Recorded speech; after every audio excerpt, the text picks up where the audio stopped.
Алматы мемлекеттік энергетика және электронды технологиялар колледжі.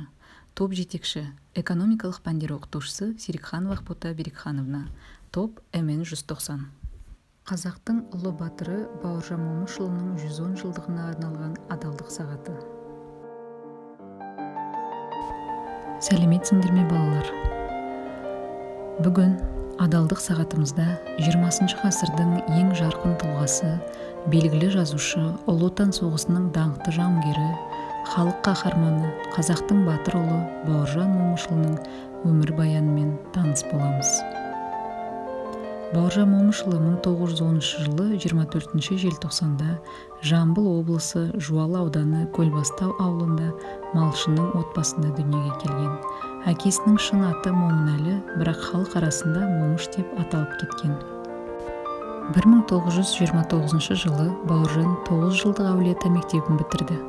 1934 жылға дейін аудандық атқару комитетінің жауапты хатшысы, аудандық атқару комитетінің төрағасының орынбасары, көмекшісі, сосын аудандық прокурор, аудандық діни бөлімнің меңгерушісі секілді лауазымдарды атқарды. Ұлы Отан соғысына генерал-майор Панфилов басқарған әйгілі дивизиясының құрамында 1941 жылдың қыркүйек айынан бастап қатысты. Батальон командирі ретінде аға лейтенант Бауыржан Момышұлы Москва үшін шайқаста 207 рет ұрысқа қатысты. Білікті комбаттың басшылығы арқасында 3 күн бойы фашистер шабуылын тойтарып, батальон үлкен шығынсыз ұрысқа қабілетті жағдайда қоршаудан шықты. Әскери ерліктерден басқа Бауыржан Момышұлы жазушы болып тағы бір ерлік жасады. Оның барлық кітаптары жүректің қанымен жазылған. Соғысқа қатысқан Момышұлы майданда үлкен тәжірибе алды. Күнделік жазып, ұрыс алаңында көрген-білгенін, басынан өткен жайттарды қағазға түсірді. Ол кез келген жағдайда, қарда да, жаңбырда да, және тіпті қоршауда қалған кезде де жазба жүргізді. Осылайша ол 38 жауынгерлік жазба кітапша жазды. Онда соғыс барысы, сарбаздардың ойы мен әрекеті туралы айтылады.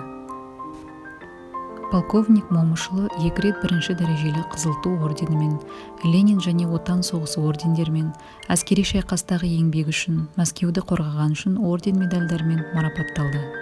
1990 жылы Нұрсұлтан Назарбаевтың табандылығының арқасында Бауыржан Момышұлына Кеңес одағының батыры атағын беру туралы жарлыққа қол қойылды. Бауыржан Момышұлы тарихи әдеби шығармалар әлемінде ой балар орны бар, оқырмандар тарапынан жоғары сұранысқа ие болған көптеген романдар, естелік жазбалар, әңгімелер жинағын, күнделіктер, өлеңдер, нақыл сөздер жазып кеткен. Батырдың патриотизмге толы, отан сүюге, адалдыққа, елін жерін құрметтеп, тілін қастерлеуге баулитын бұл еңбектерін жас жеткіншектеріне орлым көп оқса, соғұрлым салиқалы, парасатты ұрпақ болып өседі.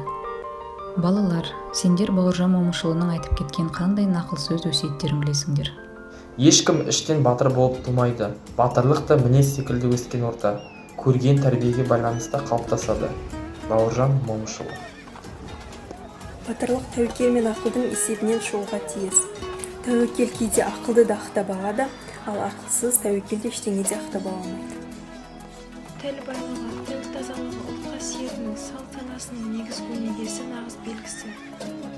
Тіл елдің елділігінің, оның ғылымы мен мәдениетінің, өнеркәсібінің, қоғамдық құрылысының, салт санасының, жауынгерлік дәстүрінің, ұлттық мұрасының қай дәрежеде екенін білдіріп тұратын көрсеткіш. Батылдық, есеппен қимылдауды, тәуекелмен ұштастыру, тәуекел есеппен ақталады. Қайраттың әдісіңе жолдас ет, әдісіме ақылыңды жолдас ет.